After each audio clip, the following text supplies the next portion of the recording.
Morning student. तो आज हम लोग क्लास 12 चैप्टर नंबर 10 के वेव ऑप्टिक्स के NCERT के क्वेश्चन सॉल्व करेंगे। अभी तक हमने जो हमारा थ्योरी पार्ट था उसको कंप्लीट किया है। आज हम लोग NCERT के न्यूमेरिकल्स लगाएंगे, ठीक है ना। तो वेव ऑप्टिक्स बहुत छोटा चैप्टर है। रे ऑप्टिक्स और वेव ऑप्टिक्स दोनों मिला के 18 मार्क्स का क्वेश्चन है, आपके पेपर में आएगा। तो सबसे ज़्यादा जो क्वेश्चन आएंगे यहीं से आएंगे, सबसे ज़्यादा मार्क्स के। इसलिए दो चैप्टर आपके लिए बहुत इम्पोर्टेंट है बोर्ड में। जितना अच्छे से इन दो चैप्टर्स को पढ़ेंगे उतना अच्छा बाकी के चैप्टर रहेंगे। बाकी तो और अच्छे भी हैं। कुछ चैप्टर बहुत स्कोरिंग होते हैं, छोटे रहते हैं, मार्क्स ज़्यादा रहता है और स्कोरिंग रहता है। तो ये बहुत छोटा चैप्टर है, स्कोरिंग है। तो आप लोग इसको रे ऑप्टिक्स वेव ऑप्टिक्स दोनों को अच्छे से तैयार कर लें। 18 मार्क्स की बात है, मतलब इसको बस कोई तैयार कर लेता है तो अच्छे से पास हो जाता है। बाकी 28 नंबर का आपका ऑब्जेक्टिव रहेगा, उसमें से 20 नंबर तो बन ही जाएगा। तो 20 दूना 40, लगभग 35-36 नंबर पा जाएंगे। बाकी फिजिक्स से नहीं पढ़ते तो न पढ़ने के लिए बोल रहा हूँ, बाकी कोई दिक्कत नहीं है। तो तैयार करना पड़ेगा आपको। बाकी आगे के जो चैप्टर है वो फ्री के नंबर हैं। 3 चैप्टर आगे के जो 4 बचे हैं वो फ्री के 20 नंबर हैं आपके। उसमें कुछ नहीं करना, बस सुनना भर है। तो सुन के जाएंगे और लिख देंगे, चले जाएंगे। 20 नंबर वो आपके ऐसे मिल गए।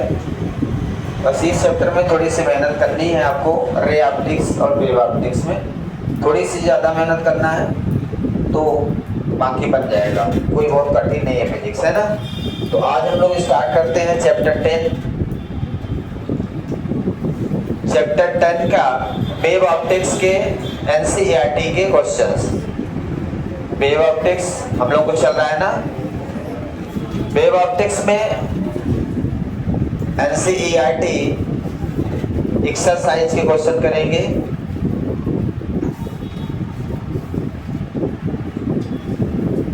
ठीक है, एक्सरसाइज की प्रॉब्लम करेंगे। चैप्टर 10 है, 10.1 से शुरू करेंगे। ठीक है, क्वेश्चन नंबर 10.1 सभी लोग देखें, ध्यान से पढ़ें और समझें कि क्वेश्चन क्या कह रहा है, उसके बाद आगे बढ़ जाएं। Monochromatic light of wavelength, light है monochromatic light of wavelength 589 nanometer is incident on air to water. Air से वाटर में इंसिडेंट की जा रही है। लाइट रेज को कहां से? एयर से वाटर में इंसिडेंट कर रहे हैं।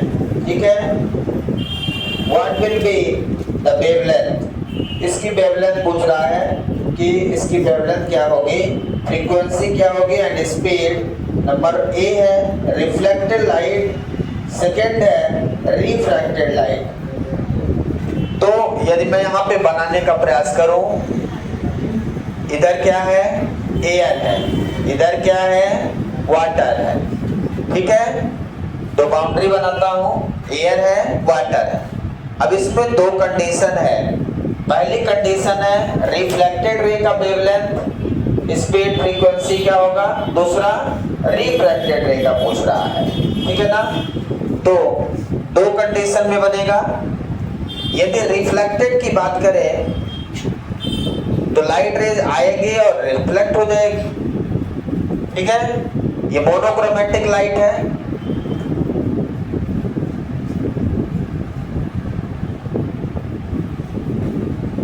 Monochromatic that means one color light, one color of light, any one color of light, monochromatic light. ठीक है, ये एंगल ऑफ इंसिडेंट, ये एंगल ऑफ रिफ्रैक्शन। तो वाटर में जाएगी ही नहीं, जाएगी क्या वाटर में? यदि वो रिफ्लेक्टेड रे है तो वाटर में नहीं जाएगी। सेकेंड, लाइट रे जाएगी और दूसरे मीडियम में चली जाएगी। तो यदि ये एयर है और ये वाटर है तो it bends towards normal, normal की ओर मुड़ जाएगी। Angle of incidence, angle of reflection. ठीक है,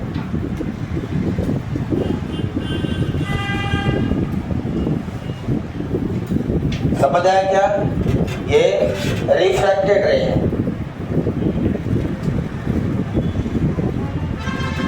ये रिफ्लेक्टेड रे है।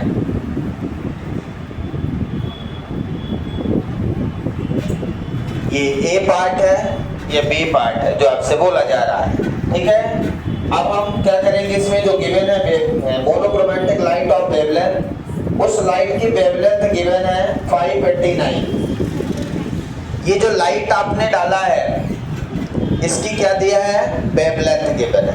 वेवलेंथ को हम लैम्डा से डिनोट करते हैं, तो लैम्डा इक्वल टू 589 नैनोमीटर, ठीक है। नैनोमीटर को मीटर में लिख लें। नैनो का मतलब 10 टू पावर, कई लोग नैनो का मतलब आंख समझ रहे हैं, नैनो से नैन नहीं मिल जाते, वही वाला। तो ये नैनो मतलब 10 पावर -9 है, आंख वाला नहीं नैनो। 589 नैनोमीटर क्या है हमारा, वेवलेंथ। 589 10 टू पावर -9 मीटर कर दिया। और कुछ गिवन है और कुछ नहीं गिवन है, ठीक है। वाटर का रिफ्रैक्टिव इंडेक्स गिवन है इसमें।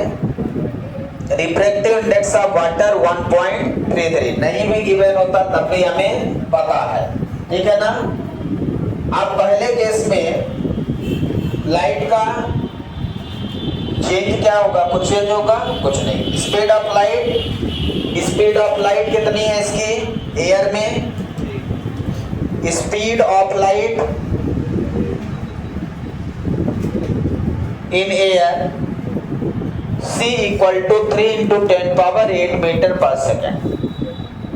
c equal to 3 × 10⁸ meter per second.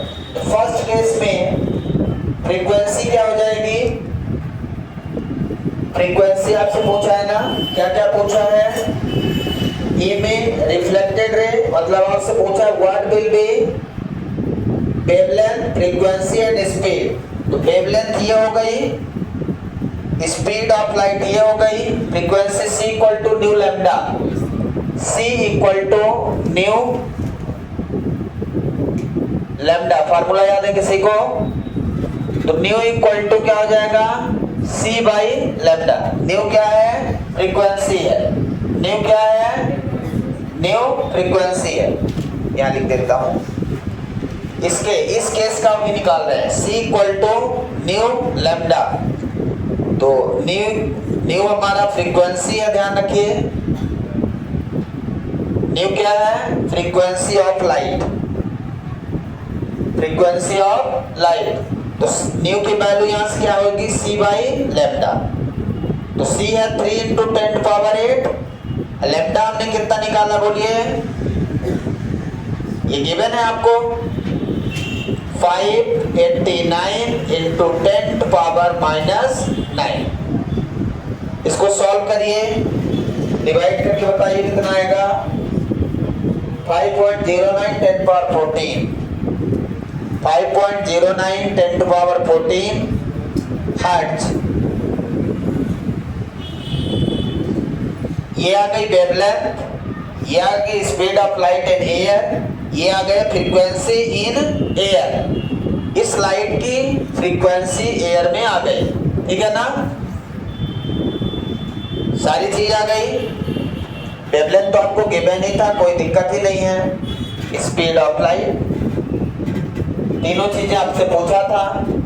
तो ये आपने तब फाइंड कर लिया जब लाइट रेज में रिफ्लेक्शन हो रहा है, तब फाइंड कर लिया जब लाइट रेज में रिफ्लेक्शन हो रहा है। नोट कर लीजिए यहां तक। बी में देखिए, अब ए आपका हो गया what is wavelength, what is speed of light in air, what is frequency in air also, क्योंकि यहाँ रिफ्लेक्शन हो रहा है। तो रिफ्लेक्शन में वेवलेंथ जो गिवन है, वेवलेंथ चेंज होगी, फ्रीक्वेंसी चेंज होगा और स्पीड ऑफ लाइट है। रिफ्लेक्शन में फ्रीक्वेंसी डजंट चेंज। शायद आपको याद होगा, मैंने जब रे ऑप्टिक्स पढ़ाया था तो रिफ्रैक्शन पढ़ाया था। रिफ्रैक्शन में बताया था फ्रीक्वेंसी चेंज नहीं होती। क्या चेंज नहीं होती, जब रिफ्रैक्शन होता है तो लाइट की frequency remains constant. The frequency frequency of light remains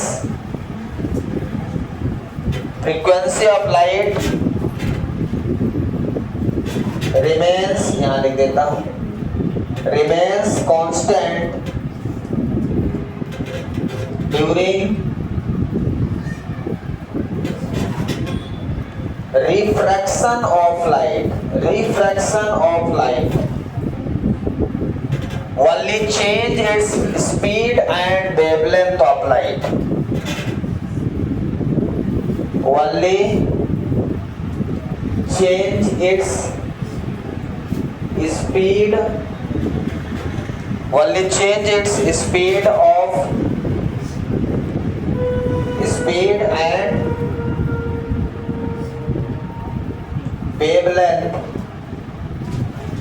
wavelength of light. Light की स्पीड और वेवलेंथ चेंज होगी, फ्रीक्वेंसी चेंज नहीं होती रिफ्रैक्शन में। जब लाइट का रिफ्रैक्शन होगा तो उस समय फ्रीक्वेंसी कांस्टेंट रहेगी, याद रखिएगा, ठीक है। क्या कांस्टेंट रहता है रिफ्रैक्शन में? लाइट का फ्रीक्वेंसी कांस्टेंट रहता है, याद रखिएगा, क्वेश्चन भी आता है पेपर में। तो यदि इसकी स्पीड कांस्टेंट नहीं है तो इसकी स्पीड क्या होगी, आपको मैंने पहले ही बताया है, एयर की स्पीड अलग होगी और मीडियम की स्पीड अलग होगी। तो स्पीड ऑफ लाइट कैसे निकालते हैं? स्नेल्स लॉ का फार्मूला, उसके आगे मैंने आपको रिफ्रैक्टिव इंडेक्स जहां बताया था। तो speed v equal to c by mu,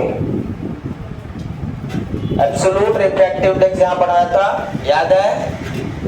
v is the speed of light in the medium, c speed of light in air, refractive index हमने आपको याद होगा रिलेटिव है, एब्सोल्यूट रिफ्रैक्टिव इंडेक्स पढ़ाया था और लाइट की स्पीड ग्लास में निकाला था इसी फार्मूले से। Speed of light in glass निकाला था, याद है।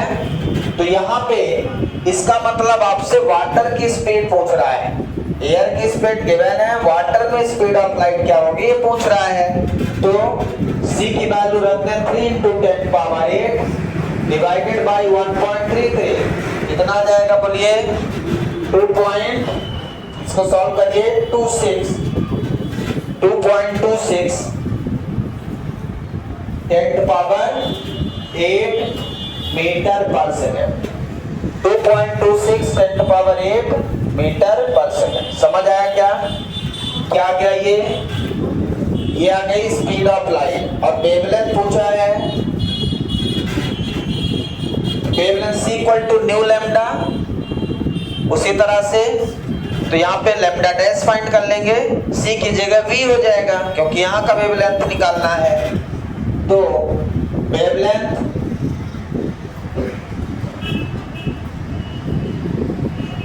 Lambda dash equal to v by nu, यहाँ पे c बाई न्यू लिखा था, c by frequency, c by lambda, sorry wavelength निकालना है ना, फ्रीक्वेंसी तो कांस्टेंट है, फ्रीक्वेंसी क्या है? कांस्टेंट है। तो यहाँ पे फार्मूला क्या लगाएंगे? v by new. तो इस मीडियम की फ्रीक्वेंसी कितनी है? इस मीडियम की फ्रीक्वेंसी आपने निकाला कितना? 5.09 10⁻14 हर्ट्ज। ये फ्रीक्वेंसी कांस्टेंट रहेगी, जो इस मीडियम की वही वाटर की होगी। रिफ्रैक्शन और रिफ्लेक्शन, रिफ्लेक्शन में जो फ्रीक्वेंसी होगी वही रिफ्रैक्शन में ही होगी, फ्रीक्वेंसी डजंट चेंज। तो फ्रीक्वेंसी की वैल्यू हम यही पुट कर दें और स्पीड ऑफ लाइट की वाटर में क्या रखेंगे? ये फार्मूला समझ आया आपको? एक formula c equal to nu into lambda याद रखना है, आज के बाद ये याद रहे। c equal to nu into lambda तब के लिए है जब लाइट एयर में ट्रेवल कर रही है, और यदि लाइट किसी मीडियम में ट्रेवल कर रही है तो b इक्वल टू b उस मीडियम की स्पीड ऑफ लाइट है। c तब लिखते हैं यहाँ जब लाइट एयर में ट्रेवल करती है, और एयर में स्पीड ऑफ लाइट कितना है? 3 × 10⁸। तो c equal to nu lambda, और बी तब लिखते हैं जब लाइट एयर के अलावा किसी मीडियम में ट्रेवल करे। फार्मूला वही है, न्यू लैम्डा ही रहेगा, फ्रीक्वेंसी इनटू वेवलेंथ का प्रोडक्ट स्पीड होता है। स्पीड इक्वल टू क्या लिखते हैं, distance upon time, distance upon time नहीं लिखते, तो डिस्टेंस वेवलेंथ होती है और टाइम 1 अपॉन टाइम फ्रीक्वेंसी होता है, तो न्यू लैम्डा बन जाता है सीधा। ये फार्मूला याद रखिए, इस चैप्टर में भी यूज होगा, अगले सभी चैप्टर में यूज होगा। C equal to nu lambda. और मैं पूछूंगा आपसे और आपको याद नहीं रहेगा, मुझे पूरा विश्वास है, विश्वास मत तोड़ना मेरा। 5.09 into 10 power 14,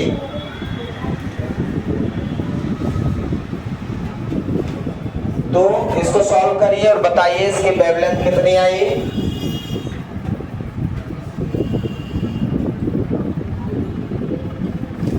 (444 10 power minus 9),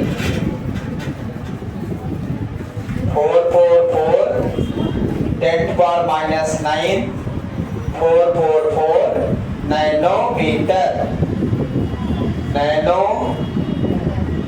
nanometre,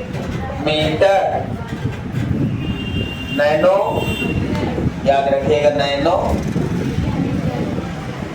nano मतलब 10 पावर माइनस 9, ठीक है ना। तो इस तरह से आपने देखा कि जब रिफ्लेक्शन हो रहा था लाइट का, तब आपने speed of light, wavelength, frequency find कर लिया। जब रिफ्लेक्शन हो रहा है लाइट का, तब आपने स्पीड निकाल लिया, ठीक है, क्योंकि अब मीडियम की स्पीड बदल जाएगी। वेवलेंथ आपने निकाल लिया, वेवलेंथ भी बदल जाएगा और फ्रीक्वेंसी चेंज नहीं होगा, frequency remains constant during reflection. ये पॉइंट जो मैंने लिख दिया ध्यान रखिएगा, बहुत काम का पॉइंट है।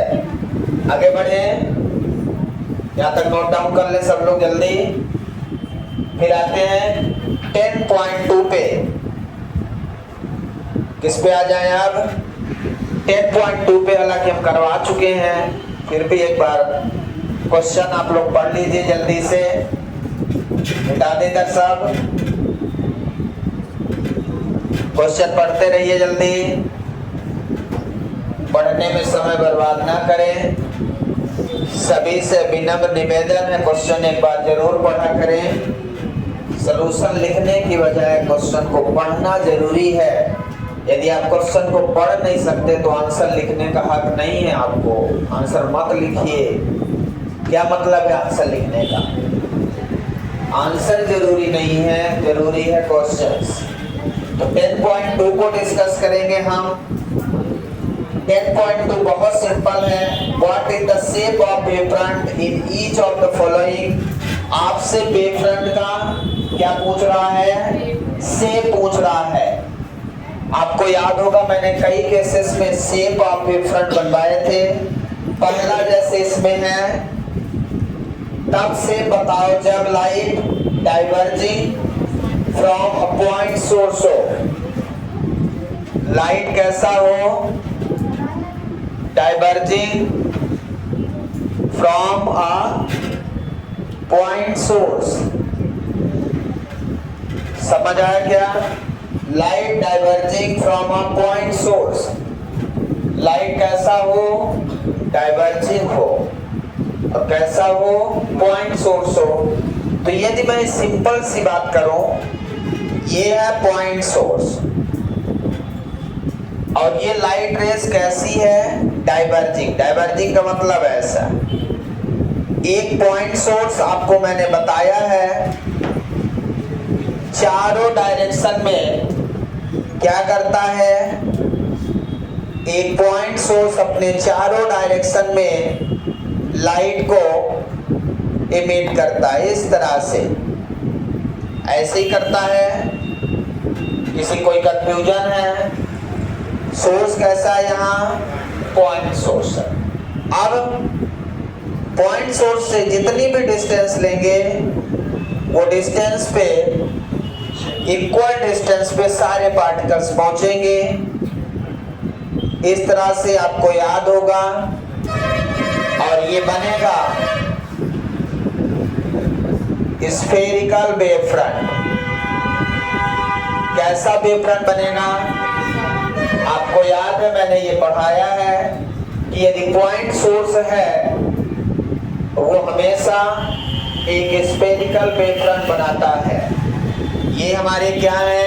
यही हमारे वेव फ्रंट हो गए। ये जो इस तरह से बना ये स्फेरिकल शेप ही हमारा वेव फ्रंट है। सेकंड बी नंबर क्या कहता आपसे? Light emerging from convex lens when a point source is placed at its focus। ये भी करवा चुका हूँ। Light emerging from a convex lens करवाया कि नहीं? Light emerging from a convex lens, from a convex lens emerging when a point source is placed at its focus। when a point source placed at a focus। समझ आया क्या? तो कैसा wave front बनेगा? Point source है, कैसा है? कैसा बनेगा? पैरेलल मतलब प्लेन वेव फ्रंट। हाँ, कैसे? लाइट इमर्जिंग, इमर्ज मतलब बाहर निकलना। Light emerging from a convex lens, इसका मतलब यहाँ पे ये है कि यदि एक कॉन्वेक्स लेंस है उससे लाइट रेज जाएंगे ऐसे ऐसे ऐसे, और ये है इमर्जिंग। ये क्या है? इमर्जिंग रेज है। समझ रहे हैं क्या? Light emerging from convex lens when a point source placed at focus। Point source कहाँ placed है? Focus पे। ये emerging ray है। क्या है? emerging ray। आप बताइए emerging ray कैसा wave front बनाएंगे? Plane wave front बनाएंगे। कैसा बनाएंगे? Plane wave front बनाएंगे। इस तरह से आपसे पूछा जा रहा है। ये है प्लेन वेव फ्रंट, बना लीजिए प्लेन वेव फ्रंट। और क्या है?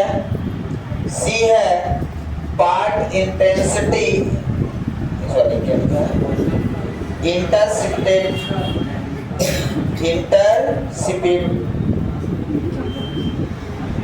intercepted by earth of a wave front of light coming from distance star। Light बहुत दूर से आ रही है। कहां से? स्टार से। मतलब ये एज अ पॉइंट सोर्स काम करेगा। तो इसका क्या बनेगा? लाइट सोर्स कहां है? इनफाइनाइट पे है। तो थर्ड केस सी केस यहां बना देता हूं, ठीक है ना? इनफाइनाइट पे सोर्स है तो ऐसे भी आपको पता है द पार्ट, क्वेश्चन में लिखता हूं यदि पॉइंट सोर्स कहां है? इनफाइनाइट पे। सोर्स एट इनफाइनाइट है तो वो पॉइंट सोर्स हो गया। सोर्स एट इनफाइनाइट, ये सारे क्वेश्चन करवाए हैं। सोर्स एट इनफाइनाइट, तो लाइट रेज क्या होती है? पैरेलल। लाइट रेज क्या होंगी? पैरेलल जाएंगी। इस तरह से क्या बनेगा? Plane wave front. यही है। लाइट सोर्स कहां है? पैरेलल है।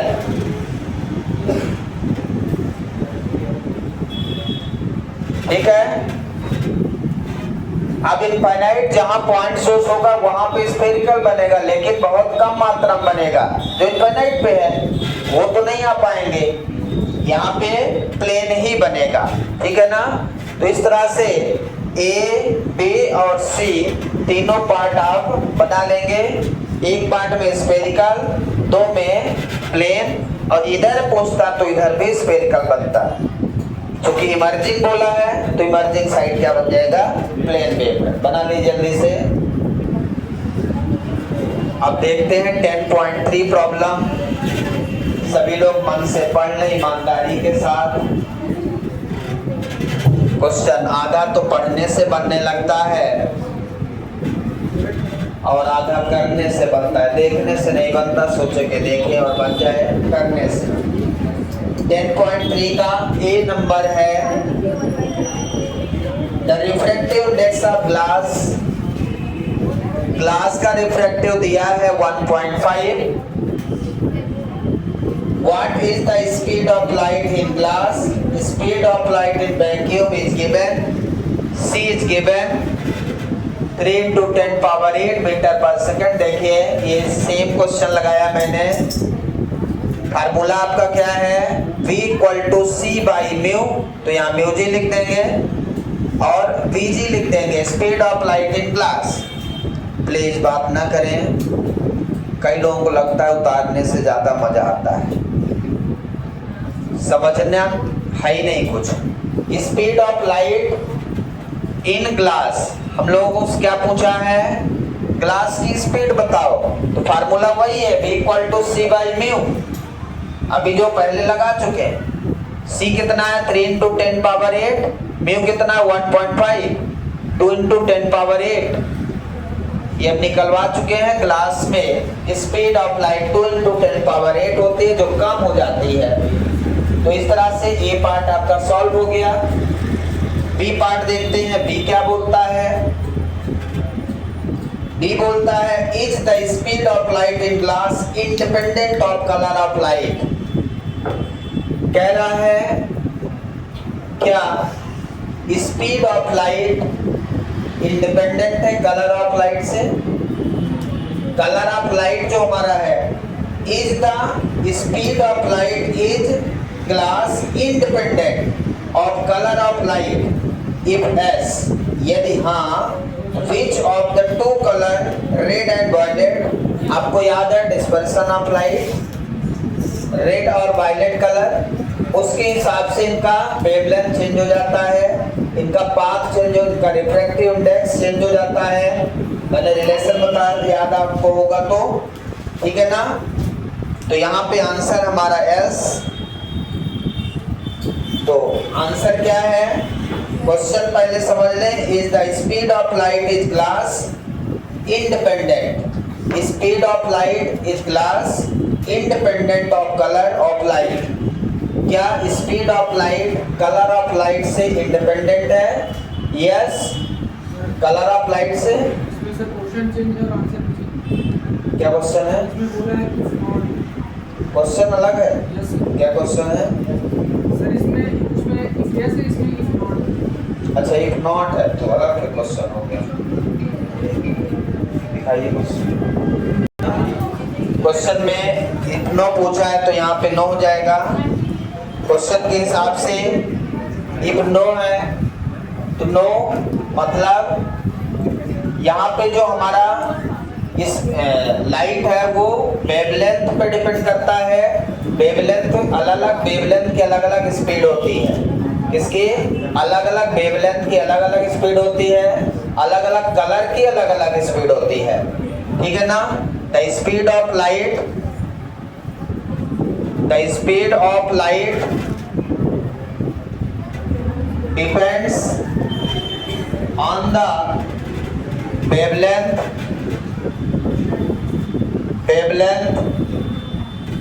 And colour of light, colour of light, ठीक है ना। आपको याद होगा refractive index mu B greater than mu R. मैंने आपको बताया था डिस्पर्सन ऑफ लाइट में सबसे ज्यादा बेंड होने वाली लाइट कौन सी थी? Violet colour. वायलेट कलर का रिफ्रैक्टिव इंडेक्स सबसे ज्यादा होता है। वायलेट कलर का रिफ्रैक्टिव इंडेक्स सबसे ज्यादा होता है और रेड कलर का रिफ्रैक्टिव इंडेक्स सबसे कम होता है। तो स्पीड ऑफ वायलेट, तो इसका मतलब स्पीड ऑफ लाइट कलर पे डिपेंड करती है। इसका मतलब क्या हुआ? Speed of light depends on colour. Speed of light depends on the wavelength and colour of light. ठीक है, समझ आया क्या? तो यहाँ पे स्पीड ऑफ वायलेट कलर क्या है? ज्यादा है। Speed of violet colour greater than speed of red colour. Speed of light for red colour.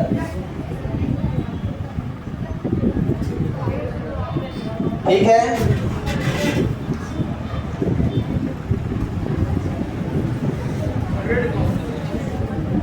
क्या? Speed of light for violet colour. हाँ,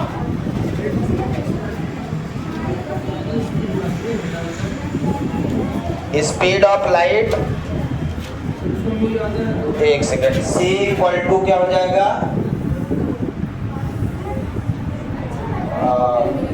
नहीं, B equal to C by mu.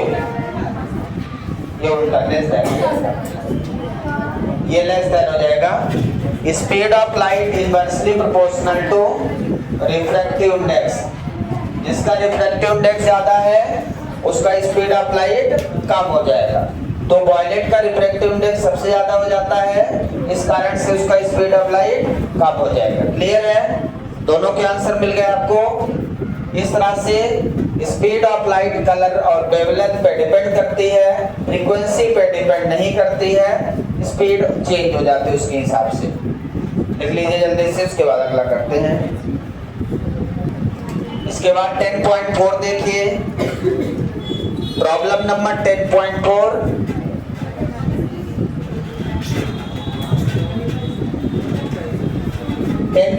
है Young's double slit experiment. The slits are separated by 0.28 mm and the screen is placed 1.4 meter away. The distance between central bright fringe and the fourth bright fringe is measured to be 1.2 centimeter. Determine the wavelength of the light. आपको याद होगा कि Young's double slit में ये screen थी, यहाँ पे दो स्लिट हैं। स्लिट के बीच की जो डिस्टेंस है वो D है, स्लिट S1 और S2। ये सेंट्रल ब्राइट फ्रिंज था, याद है? तो ये स्मॉल d आपको कितना दिया है? 0.28 मिलीमीटर, मतलब 0.28 इंटू 10 पावर -3 मीटर। ये स्मॉल d गिवन है, ठीक है? और कैपिटल D क्या कितना दिया है? 1.4 मीटर। स्लिट और स्क्रीन के बीच की डिस्टेंस कितना है? कैपिटल D दिया है 1.4 मीटर। क्वेश्चन पढ़ेंगे, क्वेश्चन पढ़िए, ठीक है? स्लिट के बीच का distance 0.28 millimetre, screen is place 1.4 metre अबे, मतलब यहां से यहां तक। और इसमें दिया है fourth bright fringe is measured to be 1.2 centimetre. आपको याद है यहाँ से जो फोर्थ एक्स डिस्टेंस दिया है 1.2 मीटर ऊपर, 1.2 मीटर ऊपर इसका फोर्थ ब्राइट फ्रिंज है। क्या है? फोर्थ डिस्टेंस बिटवीन इतना, the fourth bright fringe is measured. यहाँ पे जैसे ब्राइट मिला, फिर डार्क मिला, फिर ब्राइट मिला, फिर डार्क मिला, फिर ब्राइट, फिर डार्क। फोर्थ वाली ब्राइट की डिस्टेंस दिया है, सेंट्रल से फोर्थ ब्राइट की डिस्टेंस आपको 1.2 मीटर गिवन है। जो सेंटीमीटर, सॉरी सेंटीमीटर है ना, देखिए सेंटीमीटर है तो 1.2 10⁻² मीटर कर लेंगे। और क्या गिवन है, n जो गिवन है इसमें 4, number of bright fringe 4th given है, 4th ब्राइट फ्रिंज गिवन है। अब आपसे पूछ रहा है तो फॉर कंस्ट्रक्टिव इंटरफेरेंस की बात करें यदि हम, उसको बता देता हूं, तो फार्मूला क्या है for constructive interference, x equal to formula कल हमने फाइंड किया था, x इक्वल टू कितना था, lambda D by capital D, n lambda D by n lambda capital D by small, यही था ना। यहां से आपको क्या पूछा है, लैम्डा वेवलेंथ बताना है, क्या बताना है, वेवलेंथ। तो लैम्डा इक्वल टू कितना हो जाएगा, x into D upon n capital D, ठीक है ना। x कितना गिवन है 1.2 10⁻², 1.2 10⁻², स्मॉल डी कितना है 0.28 10⁻³ डिवाइडेड बाई n दिया है 4, कैपिटल डी कितना है 1.4। तो यहां से इसको सॉल्व करिए, वैल्यू बताइए जल्दी, 0.06 10⁻⁵, चेक करिए, 3 10⁻³ 10⁻⁵ हो गया। इसको सॉल्व कर लेंगे, ये कट के मीटर में आ जाएगा। वेवलेंथ आ गई आपके, यहां से जो वेवलेंथ लाइट 4th फ्रिंज मिल रही है उसकी वेवलेंथ मिल गया 0.04, ठीक है ना। ये फार्मूला याद रखेंगे। इसको यदि नैनोमीटर में लिखेंगे, इसको नैनोमीटर में लिखेंगे तो 600 आ जाएगा, 600 नैनोमीटर। नैनो मतलब 10⁻⁹, तो 9 करने के लिए 10⁻⁴ का ऊपर नीचे गुणा कर देंगे, तो 10⁻⁴ मतलब इसमें 10⁻⁴ का गुणा करेंगे तो 600 आ जाएगा। समझ आया क्या? So this is the simple सा क्वेश्चन दिया था। डिस्टेंस बिटवीन स्लिट गिवन था, स्क्रीन के डिस्टेंस गिवन था कैपिटल डी, और x मतलब 4th ब्राइट फ्रिंज की डिस्टेंस गिवन था 1.2 सेंटीमीटर, और 4th ब्राइट की वेवलेंथ पूछा था। तो n इसमें 4 रखना है और आंसर आपका आ जाएगा। क्लियर है? अगला क्वेश्चन है 10.5, 2 क्वेश्चन और है, पूरे करेंगे। 10.6 तक है, कितने हैं? नहीं 10.6 तक। नेक्स्ट क्वेश्चन है, in Young's double slit experiment using monochromatic light of wavelength lambda, the intensity of light at the point on the screen where path difference is lambda in k units. What is the intensity of light at the point where path difference is lambda by 3? Intensity पूछा है, ठीक है, completed.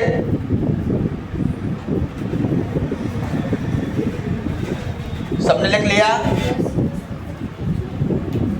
पढ़ते रहिए अगला question. इसमें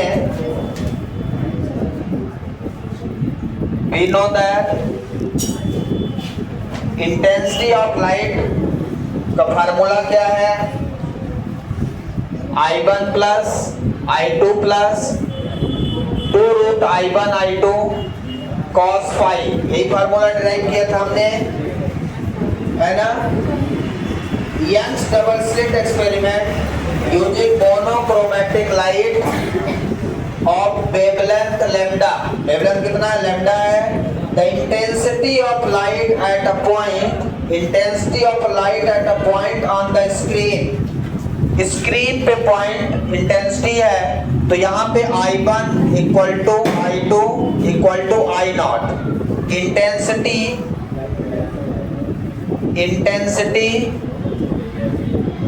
of light on the screen, screen central पे, intensity central पे, तो I1 I2 क्या होते हैं वहां पे, इक्वल हो जाते हैं। तो इसको सॉल्व करेंगे, कितना आ जाएगा, यहां से I0 plus I0 2I0 plus 2, I0 root से बाहर आ जाएगा, 2I0 cos फाई, 2I0 बाहर भी ले सकते हैं, 1 प्लस cos फाई। ठीक है, अब जो आपसे आगे पूछा है, वेयर पाथ डिफरेंस लैम्डा इन के यूनिट्स गिवन है, तो पाथ डिफरेंस क्या गिवन है, पाथ डिफरेंस, कल हमने path difference S2 minus S1 निकाला था, याद होगा। इसको डेल्टा से रिप्रेजेंट करते हैं, ये गिवन है लैम्डा, पाथ डिफरेंस कितना है, लैम्डा गिवन है, ये आपको क्वेश्चन में गिवन है। और phase difference equal to, phase difference equal to 2 pi by lambda into path difference, formula होता है 2 pi by, phase difference equal to 2 pi by lambda into path difference. अब path difference आपको कितना given है, lambda given है, lambda से lambda cancel हो गया। फेज डिफरेंस, यहाँ पे जो फाई है ना, वो फेज डिफरेंस है, मतलब फाई कितना आ गया आपका, 2 पाई आ गया, फाई कितना आ गया, 2 पाई, और cos 2 पाई की वैल्यू 1 होती है, cos पाई की -1, 2 पाई की +1। तो यहाँ जो इंटेंसिटी आपने फाइंड किया है उसकी वैल्यू फाइंड कर लिया, कितनी आ गई, ठीक है। तो cos फाई, यहाँ पे cos फाई मतलब cos 2 पाई की वैल्यू हो गई 1, तो इंटेंसिटी कितनी आ जाएगी, 2I0 इंटू 1 प्लस 1, 4I0। और ये बोला है कि वो इंटेंसिटी K है, कितना है, कितना बोला है क्वेश्चन में, इंटेंसिटी K यूनिट है, इंटेंसिटी कितना है, K यूनिट है। तो यहां से इंटेंसिटी आपकी आ गई 4I0 इक्वल टू K, कितनी आ गई, 4I0 इक्वल टू K आ गई। ठीक है, सेकेंड नंबर पे कहा है कि पाथ डिफरेंस लैम्डा बाई 3 हो जाता है। पाथ डिफरेंस कितना हो जाता है, प्लीज बात ना करें पीछे, डिफरेंस लैम्डा बाई 3 गिवन है क्वेश्चन में। जब पाथ डिफरेंस लैम्डा बाई 3 है तब फेज डिफरेंस कितना आएगा, बोलिए, फेज डिफरेंस का फार्मूला बोलिए, 2 pi by lambda into path difference, 2 pi by lambda into lambda by 3, 2 pi by 3, cos 2 pi by 3 की वैल्यू निकाल लो, 5 इक्वल टू आपका आ गया 2 पाई बाई 3। ठीक है, 5 फेज डिफरेंस आ गया ना, कितना हो गया ये, सही है। cos 2 पाई बाई 3 की वैल्यू होता है ये 2 पाई, पाई की वैल्यू 180 डिवाइडेड बाई 3, 120, ठीक है ना।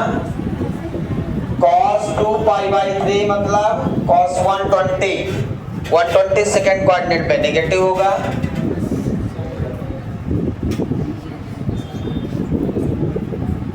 कितना हो जाएगा बोलिए? 1/2 माइनस 1/2, ये वैल्यू हो जाएगी -1/2।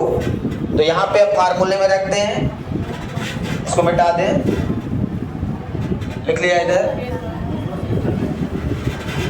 यहाँ तक लिख लीजिए। तो I इक्वल टू आपका फार्मूला है कितना?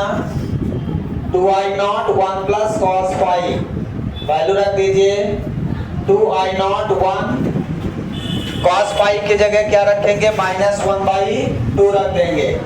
तो ये इंटेंसिटी हो जाएगी 2I0 1/2, तो ये हो जाएगी I0, 2 से 2 कैंसिल, ये आ गया I0। I equal to I0 मिल जाएगा इस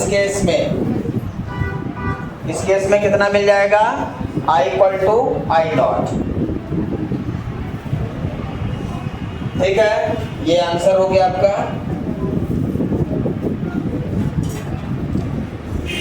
10.6 देखेंगे, बस 2 लाइन का और है, इसको लिख लिया।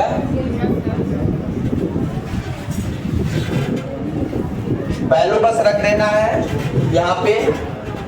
तो intensity of light at that point आपने निकाल लिया है।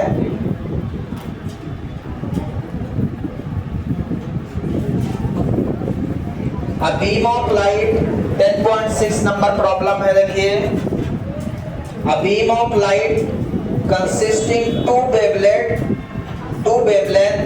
650 nanometer and 520 nanometer, 650 nanometer and 520 nanometer, ठीक है। नैनो को बदल लो,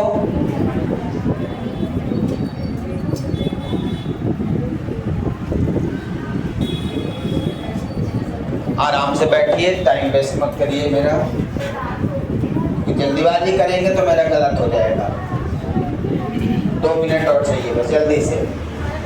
Young's double slit experiment number A है, find the distance of the third bright range on the screen from the central maxima of the wavelength 650 nanometer. इसके बाद B है, what is the least distance from the central maxima, small D equal to 2 nanometer millimeter दिया है, capital D given है, small D 2 millimeter, 2 × 10⁻³ meter, capital D कितना दिया है, help करिए आप लोग, 120 सेंटीमीटर, बताने का कष्ट करें, -2 मीटर, जल्दी जल्दी सॉल्व कर लें। अब सबसे पहले आपसे पूछा है नंबर ए में, क्या पूछा है? Find the distance of the third bright fringe. n λ/d का फार्मूला लगा देंगे। हमारा फार्मूला क्या है? n λ1 capital D/d। 2 वेवलेंथ है, दोनों पे अलग अलग होगा, क्योंकि फर्स्ट वेवलेंथ पे निकालना है हमें। तो n कितना गिवन है? थर्ड ब्राइट फ्रिंज, n कितना भाई? थर्ड गिवन है, तो 3 × फर्स्ट वेवलेंथ कितना है? 650 10⁻⁹, सिंपल सा। कैपिटल डी कितना है? 120 × 10⁻² डिवाइडेड बाय स्मॉल डी कितना है? 2 × 10⁻³ हम लोग क्या निकाल रहे हैं? थर्ड ब्राइट फ्रिंज की distance. Third bright fringe diagram याद है? थर्ड ब्राइट फ्रिंज की डिस्टेंस जो हमने पिछला डेरिवेशन किया था उसके हिसाब से इसको सॉल्व कर लेंगे। कितना आ जाएगा? 117,000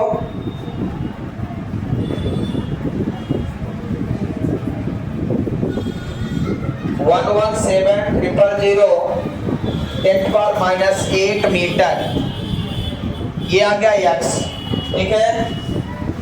तो इसको उसमें लिखेंगे 1.17 10⁻³ 1.17 10⁻³ या 1.17 मिलीमीटर, 1.17 मिलीमीटर ऊपर लेंथ मिल जाएगा। ठीक है, अब अगली फ्रिंज के लिए जो बी नंबर बोला है वो क्या है बोलिए?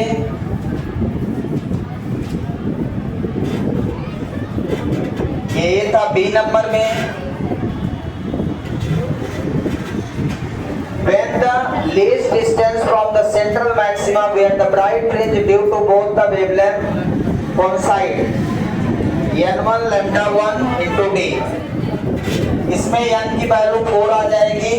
ठीक है ना, फार्मूला वही लगाएंगे आप, n lambda 2 d by d। इसमें सेकेंड वेवलेंथ पे निकालना है आपको, फर्स्ट पे ही है, फर्स्ट पे ही निकालना है। ठीक है ना, तो ये वैल्यू सेम रख दीजिए, n 4 रख देंगे। ब्राइट फ्रिंज के बाद डार्क फ्रिंज आएगी, 4 into 650 into 10⁻⁹ into 120 10⁻³ divided by 2 into 10⁻³ या क्या x, n की वैल्यू 4 आ जाएगी, कैलकुलेशन से आ जाएगा। ठीक है ना, अब इसको सॉल्व कर लेंगे, कितना आ जाएगा? 156,000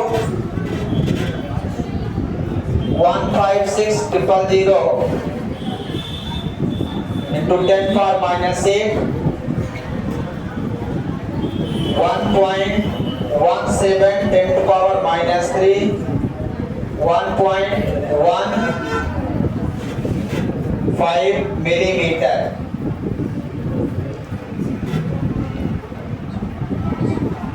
1.15 मिलीमीटर आ जाएगा। ठीक है, सही है।